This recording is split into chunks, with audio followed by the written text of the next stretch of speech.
Warning, some material found on South Carolina Spookshow may be too intense for a younger audience. Listener discretion is advised.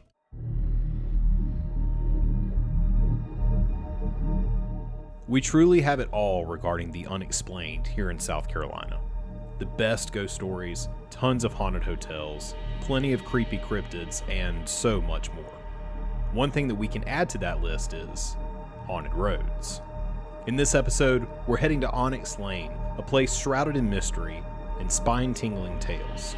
Locals claim that it was built atop an old graveyard, and strange happenings have been reported ever since.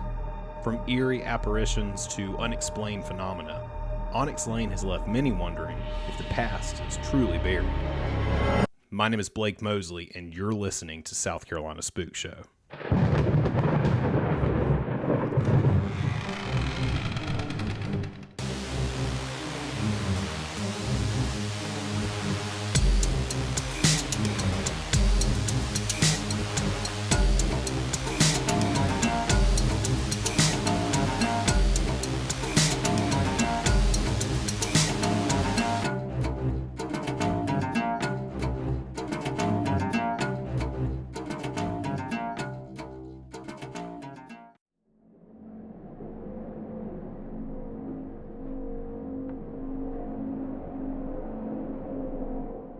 When most people think of ghosts in South Carolina, they think of the historic old homes, inns, and restaurants much publicized as haunted. It's true, the Palmetto State is a hotbed of paranormal activity, with occurrences and sightings in many of these places. But you seldom hear of an entire street that's haunted. That seems to be the case in Easley, on a little-known street called Onyx Lane, where multiple people have been seeing apparitions and have been plagued with unexplained phenomena for, well, who knows how long. We've discovered the overwhelming number of affected residents on the websites ghostsofamerica.com, where a multitude of sightings and weird happenings have been reported by several residents of Onyx Lane, both past and present. It's on this street that someone seemingly built their home practically on top of an abandoned cemetery.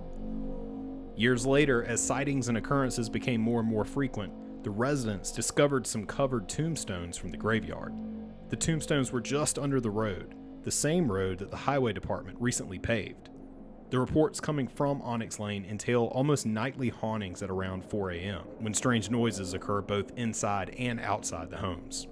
When someone asked a woman whose home was built right in front of the old cemetery if she'd experienced anything weird, she affirmed with this story. She said she had in fact been awakened almost every night to the strange sounds. And one night, she woke up at 4 o'clock in the morning to hear growling out front. At that point, she wasn't aware that there was an old cemetery out there. She went out to see what was up and saw approximately a dozen dogs in a circle, most of them growling, but some whimpering. She thought nothing of it and went back inside. On another occasion, she woke up around the same time and went to the kitchen for a glass of water. When she looked out of her window, she counted 6 men out front, all dressed in period clothing, wearing a top hat and a coat. They were standing around chatting with one another. After confessing this to her neighbor, she learned of the covered-up abandoned cemetery in front of her home and said it all made sense. Since the state paved the road recently, only one report has been filed on the website. It was from a former resident who was curious if the state had paved over the tombstones or around them. She drove over to Onyx Lane and said that they appeared to have been paved around. Are the mysterious hauntings still occurring on Onyx Lane? I'd love to know, wouldn't you?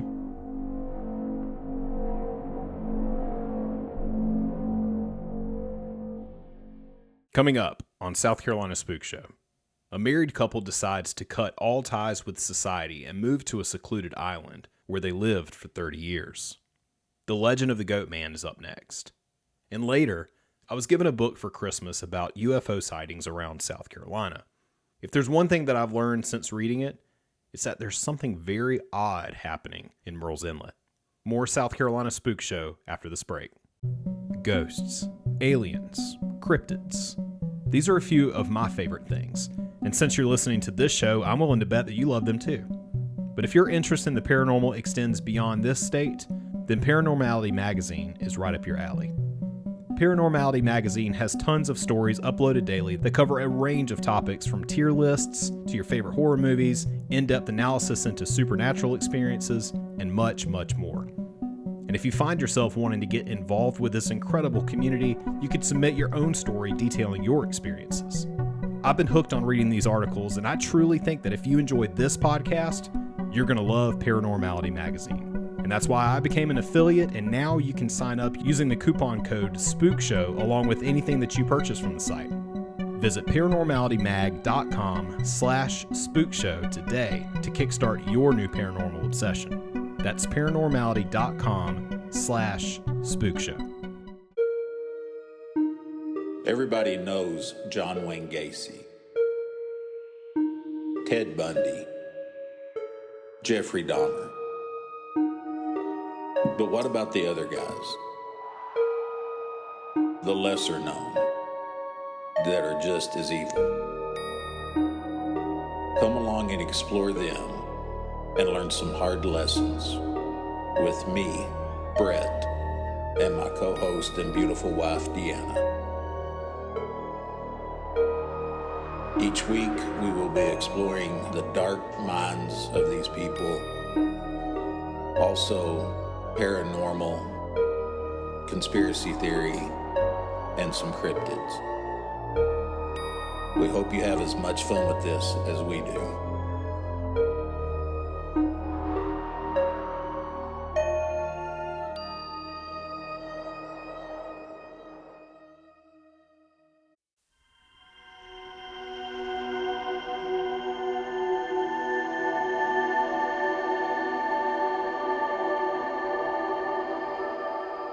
Legend still lingers on a tiny barrier island only 200 yards off the Isle of Palms. In the early 1930s, a man and his wife lived in self-exile on Goat Island, without electricity or water, choosing to turn their backs on civilization forever. The island remains a place of rustic solitude, a precious, slender slice of land beyond the reach of streetlights and bus stops. The legend of Goat Island has been passed down through generations of locals who sometimes share it with worthy tourists. The legend of the Goat Man emerged in 1930, when a Charleston butcher, Henry Holloway, and his wife Blanche decided to free themselves from the rules, regulations, and stresses of modern-day society. Repelled by the intrusion of what was labeled as progress, the Holloways retreated from the real world as we know it into a timeless, peaceful life of seclusion on their own deserted island, which they shared with the herd of goats. There, alone in a driftwood-covered hole in the ground, sheltered only by palm fronds, they claimed squatters' rights over the island, the sole living heirs to the virgin paradise of Goat Island's undeveloped beaches and marshlands. The Goat Man and his wife learned to accept what God provided them with, drinking rainwater and eating whatever grew on the island. They lived in solitude under the aimless canopy of tree limbs and palms that provided them shelter in the rainy season, shade in the hot, sweltering summers, and firewood in the cool, wet island winters. While their nearby neighbors donned fancy new shoes and Sunday clothes, they wore only their tans. They denied a domesticated existence, refusing to live under the watchful eye of any community. They didn't go to church, work, or networking groups. Once they abandoned scheduled society, they never had to wake up to the sound of an alarm. Instead, they rose to the whispering wind and saw their days end with pink sunsets over trouble-free waters. The Goat Man and his wife collected the discarded debris that drifted onto the shores and into their lives. They eventually accepted handouts from people on passing yachts. The Holloways were always gracious and courteous to those who offered sandwiches and leftovers from a day of picnicking on nearby Dewey's Island.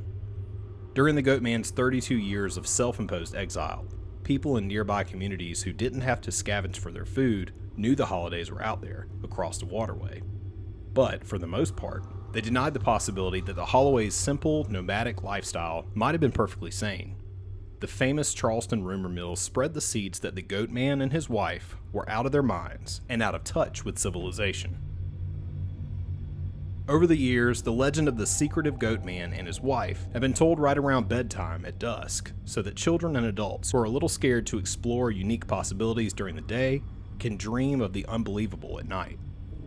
Little children thought that the island was haunted because their parents told them strange voices echoed through the trees and in the thick underbrush. Some children dared to challenge their fears, crossing the water into the unknown, only to discover that the alien sounds were the soulful singing of a content, solitary man. In 1961, after 30 years of living in the natural elements, the goat man accepted a small hut as a Christmas gift from generous neighbors who were concerned that the Holloways were too old to live an unsheltered life. But their existence soon changed. The goat man caught pneumonia and died, leaving Blanche to carry on the legend and tradition alone. Blanche survived Henry in solitude on Goat Island for almost a year. She died from burns suffered in a fire caused by a wood-burning stove that also was a handout from civilized do-gooders. According to the legend, the goat man and his wife were buried together in the Lutheran Church Cemetery in Mount Pleasant. Their paradise was overrun by looters searching for hidden wealth and buried treasure. But the goat man's paradise wasn't measured by material things. There was nothing looters could take, either before or after the Holloways passed on. Their wealth was their ability to change the unknown and to abide by the laws of nature.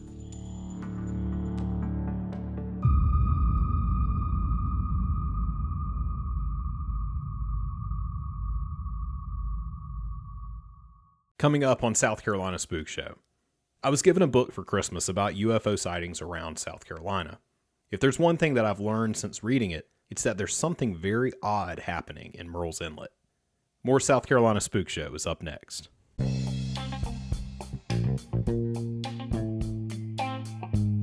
If you're anything like me, free time is limited. So things like yard work are just not doable. And if you're also like me, you don't even own a lawnmower. That is why All Above Landscaping is the right choice. All Above includes a variety of options when it comes to your landscaping needs, including lawn installation, design, irrigation, debris removal, maintenance, and much more. If you're in the city of Sumter and you're looking for reliable service at a friendly price, give All Above Landscaping a call today.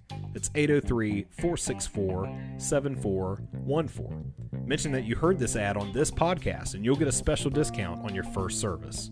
Again, that's 803-464-7414. Call All Above Landscaping today.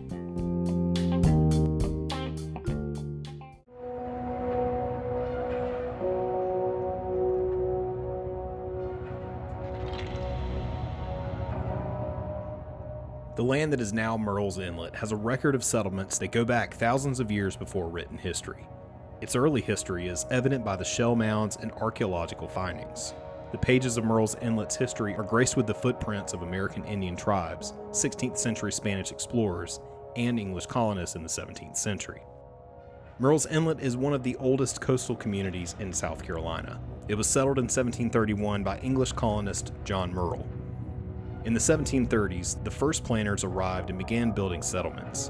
By 1850, Murrells Inlet rice plantations were producing 47 million pounds of rice. In 1863, the Civil War came to Murrells Inlet, where naval forces blockaded South Carolina ports. Damage to the rice fields caused by hurricanes, including one often referred to as the Great Storm of 1893, ultimately ended the production of rice. Murrells Inlet is legendary as the place where hush puppies, or fried cornbread, were invented. It's also where Blackbeard and other notorious pirates are believed to have stashed their ill-gotten treasure. Today, Murrells Inlet is the seafood capital of South Carolina and a major tourist town. There are several theories as to the reason so many UFOs are seen around Murrells Inlet. One is that people are outside almost 24 hours a day, year-round. Another theory is that the UFOs are coming out of the ocean.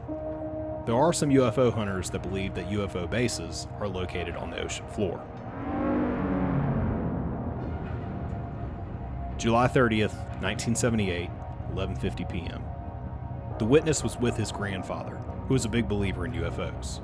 The grandfather was a World War II veteran, a radar specialist, and at one time was a B-24 bomber pilot. He was familiar with the sky, the stars, weather, and air traffic. The witness stated that the UFO flew over their heads. The witness's description was that the object looked like a large ribbon tied together. Lights of every color reflected down on them. The grandfather told the witness not to be afraid, that the UFO was not a manned vehicle. They stood and watched as it went out over the ocean. The sighting lasted about 2 minutes. May 8th, 2000. Some vacationers were spending the week at Murrells Inlet, South Carolina. The second night, they noticed large orbs or lights about 2 miles out over the ocean. It was high enough to be seen above the houses in front of the witnesses. The lights were an orange color and about the size of a streetlight. The lights would just appear out of nowhere. They were too high to be from the lights of a boat. The lights would slowly dim and fade out. A few minutes later, they would appear again and slowly dim and fade out. One time, 2 lights appeared and then slowly faded out. The lights would appear and then slowly fade out one after the other. This happened several nights in a row at the same location. The light show lasted about 2 hours. There were no clouds in the sky. October 22nd, 2003. A couple was on their pontoon boat about 1/8 of a mile past the jetties in Murrells Inlet, South Carolina, fishing. They noticed a bright flash of light as if the sun had reflected off a shiny surface.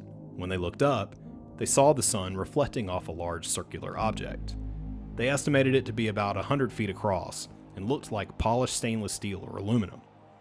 It appeared to be about 3 miles away from where they were fishing and about 300 to 500 feet above the marsh. The object started to move slowly to the south until it was almost out of sight, and then it slowly moved forward towards the north, when suddenly, it took off at a high rate of speed headed northwest. No sound was heard coming from the object. The sighting lasted about 10 minutes. Shortly after the object was out of sight, 2 black helicopters with no markings came into the area where the lights had been. November 22nd, 2003, 5 a.m. 2 witnesses observed several white circular lights clustered together in the early morning sky. The lights were over the ocean at Murrells Inlet. The lights would appear in one location, fade out, and then reappear in another location. The sky was clear with the stars visible everywhere. You could easily distinguish the lights from the stars or planets. The lights did not act like any conventional aircraft. The witnesses observed these lights for about 15 minutes. July 28th, 2004. An unidentified witness observed 8 orange-red lights over Murrells Inlet. The witness reported that there were 4 horizontal and 2 sets of 2 vertical lights about 10 degrees above the horizon and about 2 miles from the shore. First, one light appeared in the sky, and then another one appeared above the first light. The lights lasted between 15 and 30 seconds, and then went out. About 3 minutes later, a second light appeared to the south of the first lights. Then a second light appeared over that light. About 3 minutes later, a third set of lights appeared. This time there were 4 lights in a horizontal line. The lights were equal distance from each other. All 4 lights illuminated at the same time and vanished at the same time. July 29th, 2004. A single witness observed bright orange lights over the ocean at Murrells Inlet, South Carolina. The witness was a 54-year-old grandmother enjoying a trip to the beach with her grandchildren. She was standing on the balcony of her 12th floor condo when she first spotted the lights. There was no streaming light, like from a fire, and no sound or smoke. 5 minutes later, another orange light appeared to the right of where the first one appeared, and then 3 more orange lights appeared at the same time. Then they just went out. A single light appeared and then disappeared. The lights did not fade out, they just disappeared. February 20th, 2005. A number of people were on a boat on the intercoastal waterway catfishing. The sky was clear and visibility was unlimited. The witness was looking for shooting stars when 2 objects were observed moving across the sky. The objects were very high and were moving very fast. The objects headed north and abruptly turned directions, then went almost in a reverse direction. No noise could be heard from the objects, and there were no blinking lights. The lights were very bright compared to the brightness of the stars. The objects appeared to be precise in their direction and movement. After about 40 minutes, the objects went north and out of sight. April 26, 2006, at 3 p.m. An unidentified witness reported that he was boarding his boat to the intercoastal waterway in Murrells Inlet, South Carolina, when he spotted an octagon-shaped UFO with dings in the exterior of the craft. It also had green tarnish marks on the outside. The UFO was 500 feet to 1 mile away from the witness. The octagon-shaped UFO was hovering and bouncing like a dragonfly. After about 5 seconds, it moved up the intercoastal waterway towards Wilmington, North Carolina. Shortly after, another one appeared in the exact location. It remained there for about the same amount of time as the first one did, and then shot off into space. The one that went up the river shot off into space also. The witness reported that he didn't know how he got close enough to the UFO to see the dings and tarnish marks. The witness reported that he never moved, but he could see himself standing on the dock looking to his right. And then he came down and circled back into his body on the left side. The craft looked almost ancient and alive. May 25th, 2006, 3:30 p.m. The witness was getting on his sailboat at the Waka Wachi Marina in Murrells Inlet when he looked towards the west and noticed an octagon-shaped craft flying up the intercoastal waterway. It was there for about 5 seconds, and then it disappeared. The witness described it as being octagon-shaped and looked like something from late BC or early AD. As soon as the craft first appeared, another one appeared in the exact location where the first craft was first spotted. The craft was about 400 yards away from the witness. The witness reported that he was close enough to see that it was bronze in color with tarnish marks and had little dings in it. He also noticed dark windows in the craft. He reported, quote, "How I got close enough to see this, I have no idea. Even though I do remember seeing myself over my left shoulder, standing on the dock and re-entering myself. I am still watching this thing." Unquote. The craft continued to hover over the intercoastal waterway like a dragonfly. The bottom of the craft turned to a molten lava like it was in a glass bowl. The craft did 2 giant loops and then headed off to the south. It left a green trail behind it. The sighting lasted for about 2 minutes. June 28, 2007, 11 p.m. 2 orange lights appeared just above the ocean and seemed to fade in and out. They reappeared about 15 minutes later in the same area. The witness walked over the dunes to the ocean and saw another strange cluster of orange lights in different locations throughout the sky. They were much smaller than the first lights and would pulse sometimes in a diagonal pattern. Some of the lights seemed to move around while others remained motionless. The orange lights reappeared about 30 to 40 minutes later. This time, there was a very distinct pattern when the lights pulsed. There were 6 to 8 lights in each group. There seemed to be a big decrease in the temperature of the breeze blowing in off the ocean while the lights were there. The activity of the lights lasted about 10 minutes. The witness reported that there were other witnesses and that they had seen the lights 3 nights in a row. October 16th, 2008, 11 p.m. As the witness was leaving work, the witness noticed an orange light in the sky over the Atlantic Ocean. The weather was clear with no clouds in the sky, and the stars were clearly visible. The light moved slowly from the witness's left to right, and then it disappeared. The orange light reappeared in a different location, and then shortly after was joined by 2 more lights. All 3 lights disappeared at the same time, and did not reappear again. April 17th, 2009, 10 p.m. A UFO was observed over the ocean at Murrells Inlet, South Carolina. The witnesses believe that the UFO was about 2,000 to 5,000 feet above the water. The witnesses first observed a bright flash of light that brought the UFO to their attention. There were 3 pulses of dim yellow light observed. The light grew rapidly in intensity, dimmed just as rapidly, and then reappeared within a second. 3 lights appeared to be on the same object, but continued to dim at different intervals. The UFO moved farther out to sea. The lights flashed one more time before the UFO moved out of sight. July 28th, 2009. No time given except that it was at night. A flying object was seen hovering over the ocean at Murrells Inlet for about 10 seconds. The lights were yellowish orange to completely white. There were 5 lights, and they seemed to pulsate in order. The lights were much brighter than the stars in the background. The object appeared to be between 300 and 500 feet above the ocean. The lights disappeared after about 10 seconds. June 5th, 2011. A family was vacationing in Murrells Inlet when they spotted some unusual lights in the sky. They were on the 3rd floor balcony of their condo building when they witnessed the lights out over the ocean. The lights would get into a triangle and then disappear. The lights would show up a few seconds later, miles away from where they were first witnessed. A burning red-colored light then streaked away, leaving a red trail behind. After about 15 minutes, the lights reappeared again to the right of the condo. This time, there was an oval-shaped craft with fixed lights around it. The objects, including the oval-shaped one, disappeared as quickly as they appeared. They also witnessed a craft spinning at a slant going into the ocean, and then another craft took off upward and out of sight. The light show lasted for about 30 minutes. September 11th, 2012. The witness stated that he was at a festival in Murrells Inlet when he witnessed the strange lights. The orange circular lights appeared one at a time, with a third one forming a triangle. The lights then disappeared. A few minutes later, another light appeared, faded away, and then reappeared in a different location, and then faded out. The witness reported that many people witnessed this. He reported that one lady caught it on film. The witness left a name and a phone number on his report, but when they tried to contact him, he would answer the phone and then hang up.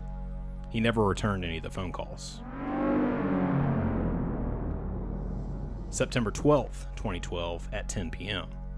Lights were reported over the ocean in Murrells Inlet.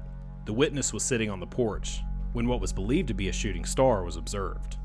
The witness reported that there was no trail left behind the light.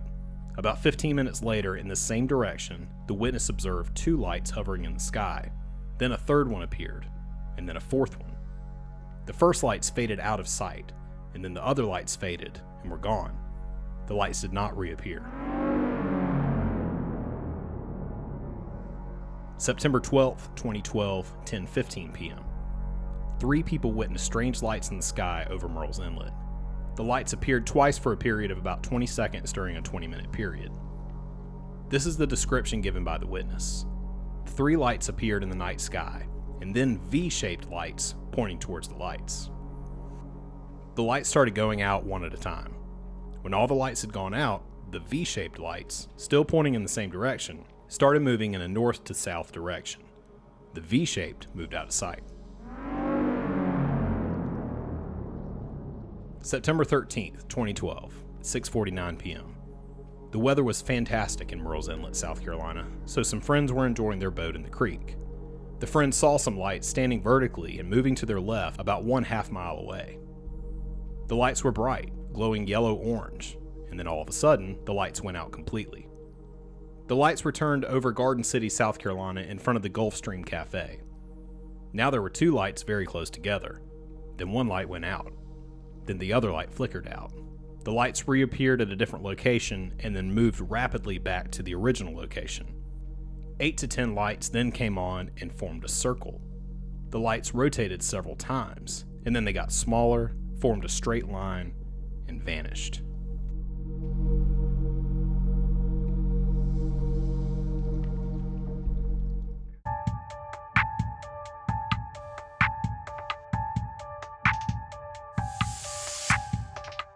Hey everybody, thank you for checking out another episode of South Carolina Spookshow. I want to give a huge shout out to Michael Thomas for he's responsible for this whole episode because he is the one that actually sent me a ton of ideas for some future episodes. The Legend of the Goat Man and the story about Onyx Lane was both part of his suggestion list that he sent me. So Michael, thank you so much for doing that before. I've got that list saved in my phone for some future episodes. I appreciate you checking out the show, sending me some suggestions, and I look forward to hitting a few more of these in the future. I want to thank you guys for being patient while it took me a little bit to get a new episode uploaded. It seems to happen every year. Thanksgiving, Christmas, birthdays hit at the end of the year, every single year. Things get super, super hectic and super busy. I've been really busy with work stuff, church stuff. Also doing Not Religious Again with Brian. It just became a time-consuming thing, and it took me a little bit to have some extra time to do a Spook Show episode. So thanks for sticking around. I appreciate your patience, and I'm happy to be back. If you enjoyed this episode and you know of someone else who enjoys true crime and paranormal stories, especially if they are from or live in South Carolina, if you don't mind, please share it with them. And if you're listening to this episode on a platform that allows rating and reviewing, please let me know how I'm doing. I would love to get your feedback so that I can continue to make the show better. And one of the ways I'm trying to do that is actually putting this on YouTube. So I'm not as familiar with the YouTube side of podcasting.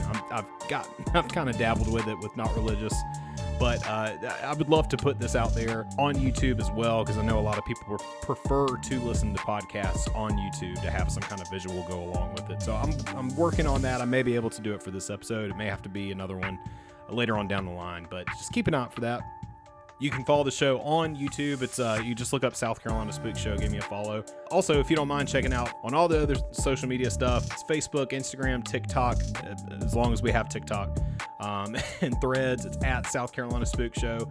Also on X at SC Spook Show. I may look into some TikTok alternatives if TikTok really does get banned and we can't use it anymore. I know there's some other sites out there that I've been told about. So I don't know. Keep an eye out for that as well. Honestly, I like Instagram Reels too, so we may just stay there. I don't know. But anyway, if you've got more ideas that you want to send me like Michael did, or if you have some of your own personal stories that you want to send me, you can email me. It's scspookshow@gmail.com, or you can shoot me a message on any of the social media sites that I mentioned before, and I'll be sure to add it to my list. If you don't mind checking out my other podcasts, plural, it's When Words Fail, Music Speaks. I do that with James Cox and Amanda Dolan. We have a lot of fun talking about music and mental health. Kind of took a little bit of a break there and all got together and did an episode with Allie, my wife, about Wicked. So that was fun. And Defying Gravity, we did like a little cover wars and listened to a couple of covers of Defying Gravity from Wicked, trying to capitalize on its popularity right now. And it was a lot of fun. That should be up here pretty soon. Go check that out. If you don't mind checking out my other podcast, it's called Not Religious. I do that with my brother-in-law, Brian. If you've ever experienced church hurt, or if you grew up in a church and you kind of have a weird relationship with all that stuff, then maybe you would like Not Religious. We have a lot of fun over there talking about some pretty deep topics. And we decided to bring it back after like a 4-year break.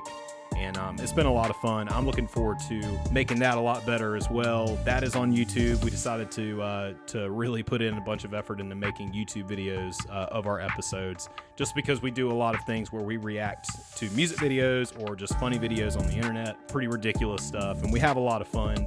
And I'd appreciate it if you check that out. It's available wherever you listen to podcasts. Also, if you want some South Carolina Spook Show merch, it is available. There's a couple of designs on TeePublic. I've got a link in the show notes of this episode that you can go to. Check out what I have there. You can put it on t-shirts, hats, coffee mugs, whatever. I've got some ideas for some future designs. I just haven't had a lot of time to create anything new. If you've got a design you want to send me, and like Jeff did with the skateboard swamp lizard man, then yeah, feel free to send it to me, and we'll make a shirt out of it or something. All right, before I let you go, let me give you some writer's credits on the articles that I used today. The most terrifying ghost story to ever come out of South Carolina is Truly Chilling. It was written by Robin Jarvis for onlyinyourstate.com. The Lingering Legend of Goat Island was posted to isleofpalmsmagazine.com. And then finally, the book that I got for Christmas, thank you, Anna, is called UFOs Over South Carolina. It's written by Sherman Carmichael, and I'll make sure to place a link to that book in the show notes of this episode so that you can check it out for yourself. And I'm telling you guys, it is full of all kind of UFO sightings from all over the state. So I can't wait to get into some more of those stories later on in future episodes. Stay tuned for that. All articles, stories, and sounds used on South Carolina Spook Show are the property of their respective authors and composers, and is used for purposes of commentary and review. No copyright infringement is intended. Thank you again for listening. I'm your creator and host, Blake Mosley, and this is South Carolina Spook Show. Y'all stay spooky.